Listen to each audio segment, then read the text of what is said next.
What's up, y'all? It's your girl, Dr. Nina, and we have all experienced some level of brokenness. You know, more lint in my pocket than dollars broke, or how many pennies are left on this debit card broke, or better yet, let me start this car on a hope and a prayer broke. You get the picture. But today's video is centered around how I made money in high school, through college, also postgraduate, grad school, getting my PhD, internship, all of that. We're even going to talk a little bit about how I make money now. We're going to talk briefly about my first jobs and even my side hustles, because I'm a hustler, homie. Now we're talking more than those side hustles and finances, guys. We're gonna talk about our mindset as it relates to money and how we can get into a better space in terms of what we want to get to where we want to go. Guys, make sure that you share your own stories. How are you making money? What are your side hustles? And what are you finding really intriguing and great about your journey to becoming more financially stable, but also finding the things that you enjoy? Now, all items I discussed can be found down below in that good old information section. Now let's go ahead and get into this.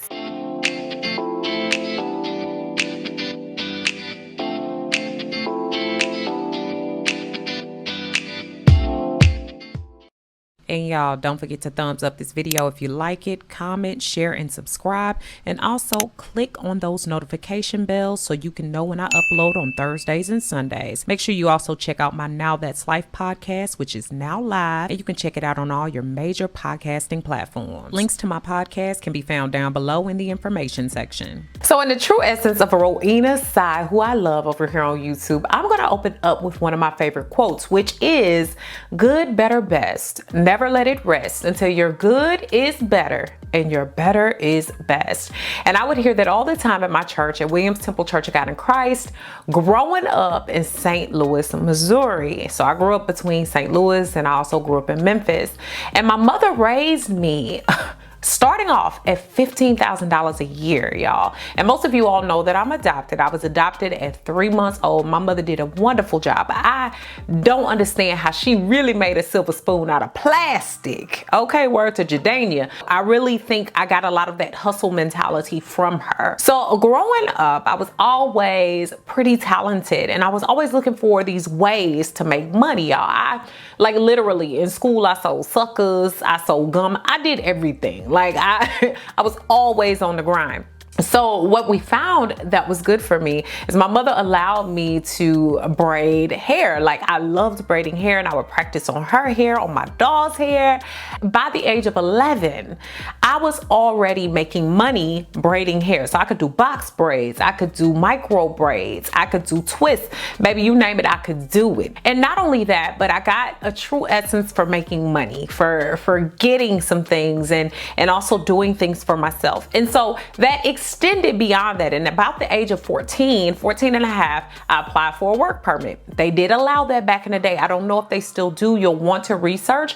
Usually you can find out through your high school. And so at 14 and a half, I did get that work permit. You have to be in good standing with your school. You have to have good grades. I know that there were a lot of stipulations, but I got it. And not a lot of places wanted to bet on a 14-year-old. I'm just going to be honest. They probably was like, nope. I really didn't get into a lot of the places I want to, which was mostly retail, but I ended up at McDonald's and it couldn't have been a better choice. Y'all, I don't say that just because it happened, but McDonald's taught me so much about resilience, about working with people, about working with difficult people. And so I really loved my job. And so I started then really getting along with people at the age of 15, but they moved me to the cash registers and they started trusting me with more and doing more. And with that, I really started to build the sense of making money yet again and doing it more consistently. And I also learned discipline. I would be one of the earliest ones to get to McDonald's at all times, y'all. I worked there for 7 years. Through most of college, they allowed me to come back home and work. And by the end of my time at McDonald's, they were even offering me a position to be a store manager. They would call my house at 4:30 in the morning and be like, you know, so-and-so didn't come in. Can you come in? And my mama would be like, yep, she putting her shoes on right now. And I'd be like, mama, like, I don't want to go to work. But I learned the essence of even going to work when you didn't want to. And it was really cool because I got to know a lot of people, and a lot of those relationships are what got me to even higher level things and even more opportunities. And so I cannot say that I regret that opportunity with McDonald's at all. And so at the age of 15 to 16, all of those years, I gained a really good reputation for my work. And that really was a good thing because my reputation preceded me and people believed in me, and I got good letters of recommendation even for college and other things like that. And I can remember also keeping the mentality that you're never above any job. Don't ever think that even just cleaning the floors or mopping the floors when you start off is too beneath you. And I think that's where a lot of young people make a mistake, is you have to start somewhere. Yes, I sit here, Dr. Nina, but at one time I was serving drinks, sodas, cheeseburgers, and everything else. And honey, if I had to, I would do it again. It was an amazing experience, and I felt like it gave me a trajectory for my life and what I wanted later on down the road. Now, I always like to remember the quote by Albert Einstein that creativity is intelligence having fun. Y'all, not only did I find that I had a knack for working in food service and service to people, period, I also liked making people feel good. So I loved wearing colorful clothing. I would wear that all the time, and I loved to like tie-dye, and I loved spray painting things. And that was something that was really like fun for me, and it was an outlet. And I would even take old jeans and pants and make them into skirts and rip them up and do all of that. And I would wear those items, and people would ask me, where did you get that from? And I'd be like, I made this. And so people would ask me like, how much would you charge me to make something? Like, I'm like, just to spray paint stuff. And I learned quickly that I had a knack for creativity, and that I was using my ingenuity and using my intelligence to really help me think of new ways of soaring beyond where I was. I always had a mind for fashion. I had a mind for performing. I was classically trained in piano, violin, viola, and cello. I rapped and I sang. Y'all, I did it all. And so for me, that was only a part of the art, the artist that I was becoming. And with that, I started charging people like 25 to 50 bucks a pop to kind of like spray old, jean jackets or jeans or things like that with like gold and silver spray paint. I had the good stuff, honey. But that also led me to thinking of ideas of new ways to make money aside from McDonald's, especially on times where school would be out. So I wanted to find ways to maximize my potential in money making. So what I would do is I would look for seasonal jobs, y'all. Usually, and I know that this still goes on, the mall is the best place to go. And so I would go up there and I would look and I would ask them, are you hiring? This would be places like Bath and Body Works, Hollister, Abercrombie. A lot of those stores would hire, and they would hire people for like the outset of like 4 weeks, 6 weeks, depending on the time that you had and the time that they wanted dedicated to the job that they had for you to do. And what I liked about it, it was only for a few weeks. So you had the opportunity to learn a new job, but sometimes if you made the better connections there, then you could come back, and perhaps it could also turn into a full-time job. So I suggest that around seasonal changes, go into places and actually talk to them. Talking to them on the phone is not enough. You need to show your face, show your interest, show your enthusiasm, dress up, look good, look the part, and go in and tell them you're looking for a position. Tell them what you can do. And that was literally how I scored some of the coolest seasonal positions. And I'm going to talk about more of those, but I even did that in college. I worked for Abercrombie and Fitch. I didn't even wear their clothes like that, but I learned ways to finesse and work my ways around so that I could get little seasonal opportunities. The objective was to make money, learn how to work with money, all of that. And it wasn't by any means possible. Before going off to college, I was still working at McDonald's and I still loved it, but I wanted to make more money and I wanted to make it quick. And so what I found was the art of telemarketing. It usually paid the highest, but I'm going to tell y'all, I hated it. I hated it with a passion because the place where I worked, I'm not going to say no name, but it did pay really nicely. Now you probably got cursed out a few times a day, your dignity, your pride, and your spirit went down. I knew I wasn't going to be there forever. At a young age, I was able to slang and bang whatever I was selling on that phone. And at our telemarketing center, it was a lot of different things that they would ask people to buy. And I really enjoyed the part of learning how to sell things, which helped me to learn how to sell myself too. And so that telemarketing job, I used it to start saving money. I learned how to pay bills. I learned how to pay them on time. I learned how to pay them before anything else is paid for. Bills came first. So I learned the essence of responsibility through these jobs. Y'all, another thing I did was I kept really awesome volunteer positions. And before I left for school, I was doing some work at our neighborhood outreach center at our church. Not only that, I did things at our daycare. I also helped with the senior citizens' homes.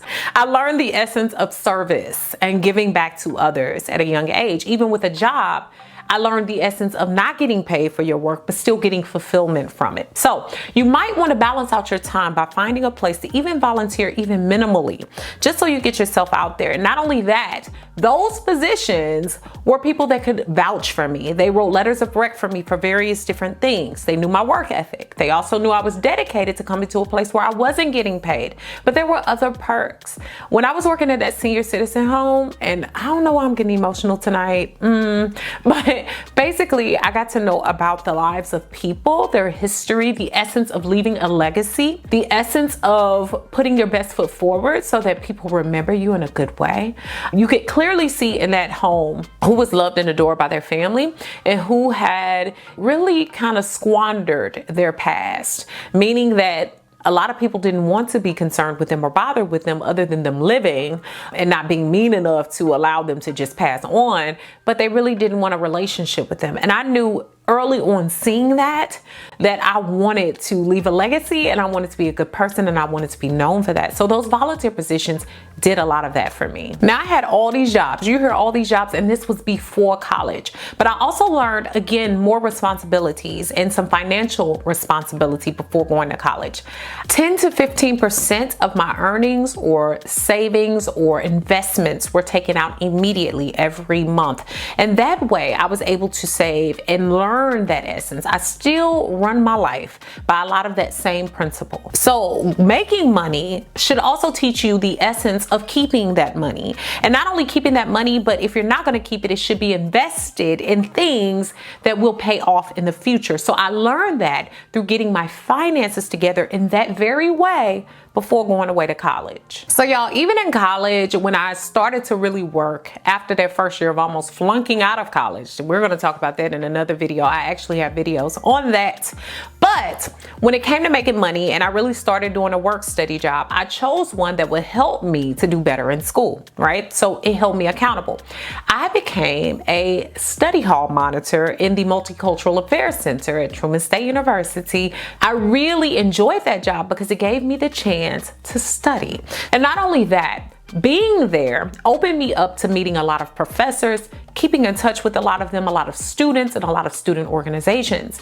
And I told you guys, I became very ambitious in college. And I saw early on that I needed to create networks. Networks were important. I created networks in my hometown, St. Louis, and also Memphis. I knew people, and I knew people that adored me, that cared for me, that also saw my promise at an early age. And they saw and recognized the hard work I was putting in, but I needed to do that same thing in college.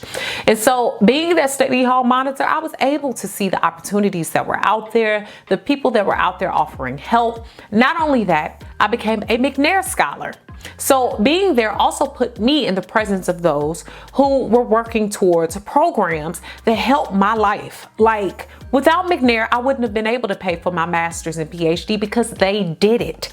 They did that. And leading to that, I became a member of Alpha Kappa Alpha Sorority Incorporated. Yes, I did. And I did it purely because I knew that it was a way for me to build sisterhood, continue on in my service, because I think some of you all hear that people do it to be able to do service. I was already doing service.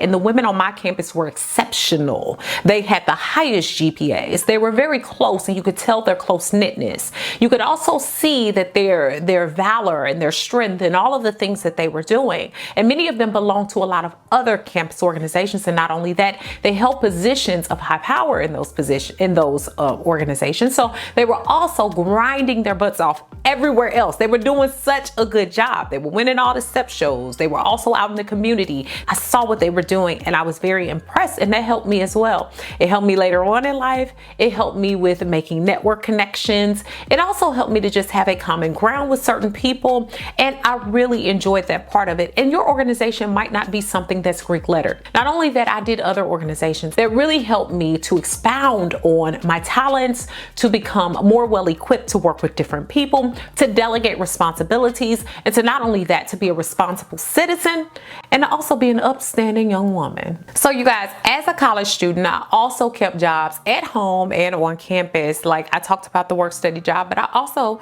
kept on braiding hair. And at the time, I had worked my way up to making like $80 to $100 per head per style. And I would stack up heads often. Also kept my job at McDonald's. So when I would come home, I would call them ahead of time. They would allow me to come in. They would allow me to work some hours. And I was able to make money in that way as well. And y'all, I also had some unpaid internships and jobs, like working with the neighborhood outreach center. This was great. And some of the, I think, again, millennials are usually not about that life of not getting paid. But let me tell you, some of the best letters of recommendation, some of the best people that vouch for me, some of the best people that earned or helped me earn more money later on in my future started off with unpaid positions. And so you gotta be willing to dedicate something sometimes. So by the end of college, my money attitude was a bit different from a lot of people that were my age. So I was leaving college at about the age of 20, 21. And at that time, I had learned to save at least, like I said, 10 to 15% of my money. I also learned that $1,000 in an emergency fund was essential. I didn't want to have to call home for money. And that was for like busted tires, problems that happened, any accidents I might have had. Of course, my mother had my back when she could, but I really didn't want to build that expectation. I wanted to build the expectation that I could depend on me at least first, and then ask for help if I needed it. And so that really built that level of resilience. And something else that really was essential that happened to me in my last year of college is I got in a really bad car accident, and I had a cash car. That was my second car. I love that car. It was a Dodge Stratus, y'all. That car was amazing. Hit it, knocked it into a pole. It's just a whole story. But anyway, God is good. I'm here.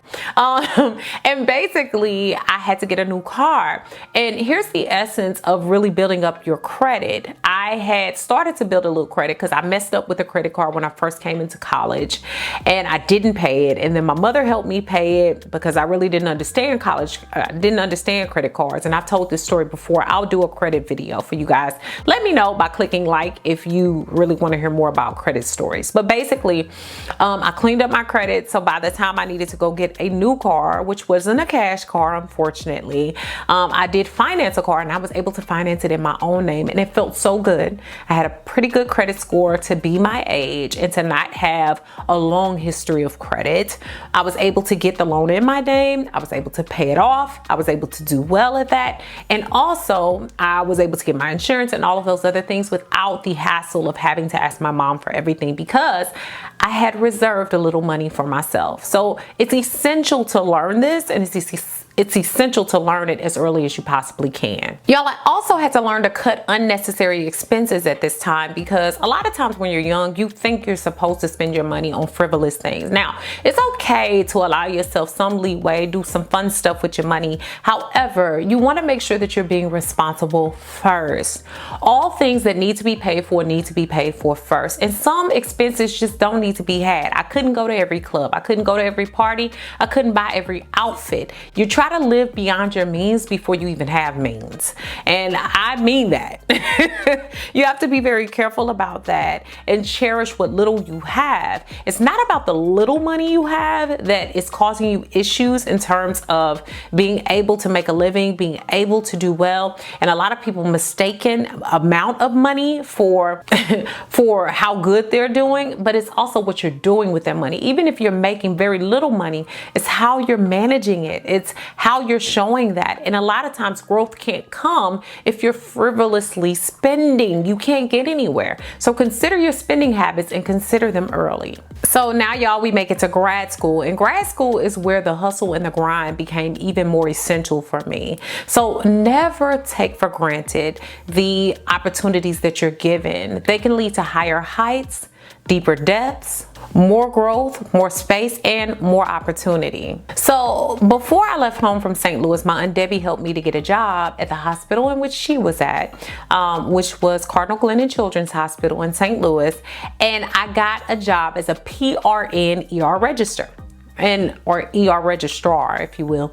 They come in when people call off work. They come in when there's a position that's being waited to be filled. They come in when different things occur, where there's more bodies needed at the work, that type of thing. And so at the Children's Hospital, I was able to come in, and I was basically making this into a full-time job. So before I went off to graduate school, I started this job, and I informed them quickly when I was going off to grad school, and they told me to always call them when it was time for me to come back in town. And they held up their end of the bargain.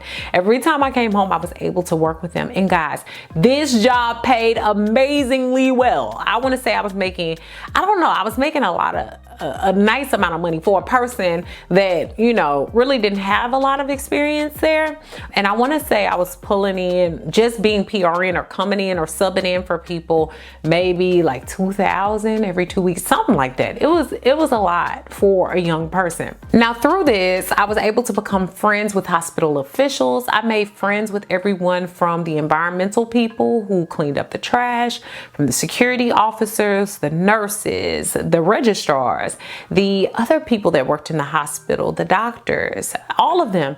I was able to really make good friends and connections and network. I also learned how to work closely with clients and patients. Y'all know I'm a psychologist now, so it really helped me to understand how to empathize with people, how to calm down in emergency situations, and how to be there for people and lend a helping ear and a helping hand. And I don't know if my ears can help, but you know, lend the ear. And it also taught me this valuable lesson. You treat everybody well. I don't care who they are. I don't care if they take out your trash, because guess what? If they don't take out your trash, you'll stink. So I learned very early that you treat everybody the same, no matter if they were the doctor or, like I said, the person taking out the trash. I learned to be calm in the midst of the storm, be there, do my job, be on time, all of that. And I learned the essential process of being a bigger part of a team. Now, when I got to graduate school, I thought it was going to be super hard to make money, but you make a way. You find ways to make money. I don't care what field you're going into, what you're doing, you find ways.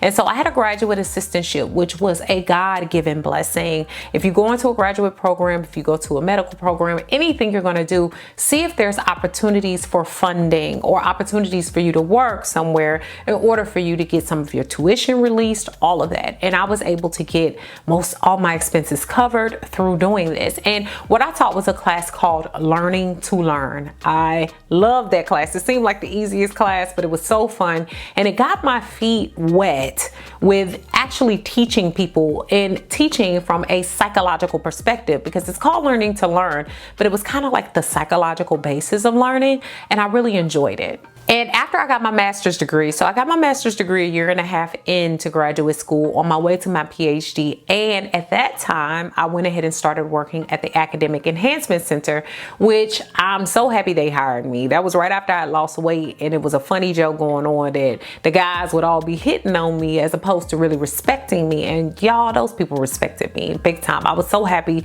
to work at the Academic Enhancement Center at Oklahoma State University. I tutored in stats, in writing, so I would check people's writing and make sure that they were doing things that they needed to do there. I tutored in music, and I tutored in some other areas as well. And so I got to work direct with some of the pro football players and basketball players that some of you all know out there. But I also got to work with a lot of young women that were doing great things in soccer, tennis, all of these things. It was just so motivating. And it also kept me motivated too, as I was losing weight, because I lost a lot of weight when I went off to graduate school. And I really was motivated by this group of students that was doing so much with their time. If you think you're busy, think about the life of an athlete. So that really helped me to put things in perspective. And y'all, I made $25 an hour doing the tutoring that I did with these students. And I enjoyed it. I worked about 4 hours a night. And so I was really at the head of where I needed to be. I was also able to pick up 2 classes at Northern Oklahoma Community College, and I taught general psychology, which again really gave me the love bug for being a professor. So I was learning how to work with challenges with students very early on. Another cool thing I got to do was serve as a test proctor. Y'all, I'm telling y'all, I was a hustler. I'm getting tired of talking about all the work I did, but I was a test proctor as well, where I helped to administer tests to students that were looking to seek certification as teachers. And I would hand out the tests, hand out the writing, the documents that they needed in order to take these tests or standardized exams. And just for sitting there on a Saturday for a few hours, I would make upwards of $150. And so I really enjoyed doing it, especially if I didn't have anything to do. And y'all, the braiding hair never went away. In some weeks, I would make $500 to $1,000 simply braiding hair. And when I had the time, I would braid my sorors hair, different students around campus, international students, faculty, basketball players, and even more. And it became even more important that I learned how to manage my cash at this time, because I had it coming from different streams. I learned that getting multiple streams of income, you should learn how to keep up with that and keep the same principles that you do when you have a little money. And one last short-lived job that I have was I worked one summer at Claire's Boutique. Remember when they had Claire's, the earrings and the jewelry and stuff? I worked there as an assistant manager, and I did really good at it. I was good at stocking, making schedules, all of that, and I really enjoyed that as well, and it gave me more people skills. I don't know how I fit in all of this now that I'm talking about it, y'all. I really was a crazy lady. Many of you know the current positions that I hold as a psychologist, a licensed clinical and school psychologist, an associate and tenured professor, a clinic director, also a vlogger and blogger here on YouTube, a certified personal trainer, I almost forgot, nationally certified school psychologist, and a soon-to-be certified personal trainer. I'm finishing up my training through NASM, or the National Academy of Sports Medicine. And to that, I'm going to say this: creativity involves breaking out of expected patterns in order to look at things a different way. YouTube has really blessed me in my life. I cannot say that enough. And I could not believe that companies would actually pay me upwards of 5 figures to do the things that I really enjoy and love. Now, when it comes to YouTube, I started it way back in the day. Now, I was one of the YouTube OGs, like back in 2009, 2008. But guys, the thing about me is I was never consistent. I didn't become consistent, and many of you all who have followed me for years know, about the past 2 or 3 years. That's when I became consistent. Before I was in school, I was really working on my doctorate. I was doing all the things I needed to do, getting involved in my profession and my field, and trying to get tenure and promotion and all of that. So that really took precedence, but I'm glad that things worked out the way that they did. I started off when YouTube started doing money and paying money, getting money, and I felt like it was almost a steal, because these are things that I really enjoy doing. I came to YouTube at the best of times, but I came because I wanted to tell my story of weight loss, of fitness, of losing over 108 pounds at that point and keeping it off. And I also wanted to share that. And you guys were the ones that asked me questions, promoted me, asked me, you know, what do you do for your education? What do you do for your hair? What do you do for your skin? How do you work out? And it was because of that that the lifestyle self-care love was born. And I'm so grateful to you guys, because I didn't know that that would be my way. I didn't know that that would be great. And that turned into so many great opportunities. And many of you all that have seen me learn, develop, and grow here, I couldn't have done it without that. Like, I feel like that was a big support for me. And even though I was inconsistent, I look back and sometimes I would even take 6-month breaks, 9-month breaks from the platform. But then when I came back and I was really ready to hit it hard, you guys were there, and I'm thankful for that. So most of my money on YouTube comes from brand deals, not the ad revenue, but brand deals. And I still do pretty good with ad revenue. However, brand deals are amazing. When you have a good brand that people really do trust and they appreciate, they'll pay you well. And you have to stay diligent. You have to do what you need to do. You have to also be the brand that you want people to see. I linked a video down below for you guys on how to start your YouTube channel successfully. And y'all, all my roles came together to balance my time and my finances. I am very blessed right now to be able to do what I love on and off screen. And I feel like they all came together for you all to see the person that I am. And I think a lot of people think that I've always won and that I've always been good at everything, but I haven't. And I've had some failures. And I think having the balance of both has been really good for my life. And so if you want to go into this, realize that you don't have to be like the viral queen or king. You need to just get in there. Y'all, one of the major things that has me mind blown is that I've been able to fund my business without a business loan or anything. Through these deals and through saving my money and through investing in myself, I'm now having soon a mentorship membership program that's dropping. I have a team that I pay. I have people who help me with lots of different things that, you know, come to bring their expertise to me and help me do better and help me to excel. And I love it because it's a common network and a common group, and we help each other in the game. And the great thing is that I've been able to invest in myself for my future. And also, even though it seemed like a lot of money and a lot of things that I've paid for, it's been a great investment that has paid off. I promise you guys. I've learned to make connections with companies that have been so long going and long and strong, and I'm really happy about that. Also, I was able to join the Amazon Associates program, which grew into my own Amazon store. And a lot of you all ask me how I get so many speaking engagements or programs or things that I do. Like coming up, I'm going to Montreal, I'll be in Utah, I have a couple other things coming up, but it's not just my YouTube presence, it's also the combination of the academic presence. So I'm able to meet a lot of people through the college front, and I'm able to speak at a lot of universities and do a lot of things. And that's why I urge young people to not just invest in just tech. Have some type of trade, have some type of, even if you don't want to go to school to become a doctor or do anything like that, just at least have a trade or a skill or something that translates off camera, so you can use what you do on camera to boost what you're doing on the camera and off the camera. And now I'm looking forward to finishing my NASM certification as a certified personal trainer and doing things within the clinic that I started years ago on our campus. And I'm hoping that eventually one day, maybe, since I've learned so much about building a clinic and doing that and really helping people to learn through the clinic, is maybe one day engage in starting my own practice group, my own private practice group, and working with several people that are in the field. So I'm really excited about these things. And guys, there are so many things you can do, as you can see. So I want to thank you guys for joining me for today's video. I know it probably got a little bit lengthy, but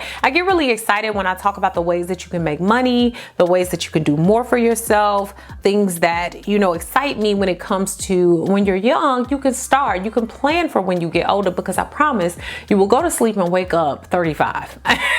It's real. So make sure that you comment, share this video with someone who can use it, and subscribe. Thanks so much for watching, guys. Beautiful Brown Baby Doll. Peace. Special thanks to Jason Bowie of Trinity Media Solutions for co-producing and filming today's video. His information can be found down below in the information section.